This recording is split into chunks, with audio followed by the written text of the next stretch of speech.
విదేశాల నుంచి వచ్చే ప్రయాణికులకు కొత్త బ్యాగేజీ రూల్స్ అమల్లోకి. బ్యాగేజీ రూల్స్ 2026 నేటి నుంచే అమలు. 2016 పాత నిబంధనలు ఇక రద్దు.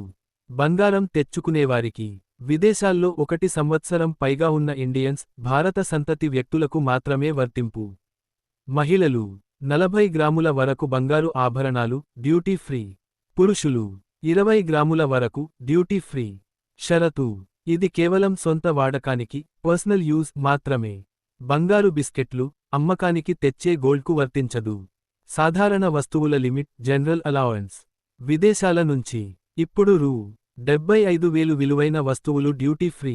ముందు 50,000 రూపాయలు మాత్రమే. విదేశీ పర్యాటకులకు, ఫారెన్ టూరిస్ట్స్, తమ వ్యక్తిగత అవసరాలకు రూపాయలు 25,000 విలువైన వస్తువులు మాత్రమే అనుమతి. ల్యాప్టాప్ రూల్: 18 ఏళ్లు నిండిన ప్రతి ప్రయాణికుడు ఒక ల్యాప్టాప్ డ్యూటీ ఫ్రీగా తీసుకురావచ్చు. ముఖ్య గమనిక: అన్ని లిమిట్స్ ఒక్కో ప్రయాణికుడికి మాత్రమే పర్ ప్యాసెంజర్. ఒకరి లిమిట్ను ఇంకొకరితో షేర్ చేయడం కుదరదు. కరెన్సీ నిబంధనలు మాత్రం ఫీమా రూల్స్ ప్రకారమే అమలు. ఈ సమాచారం అందరికీ ఉపయోగపడుతుంది. షేర్ చేయండి.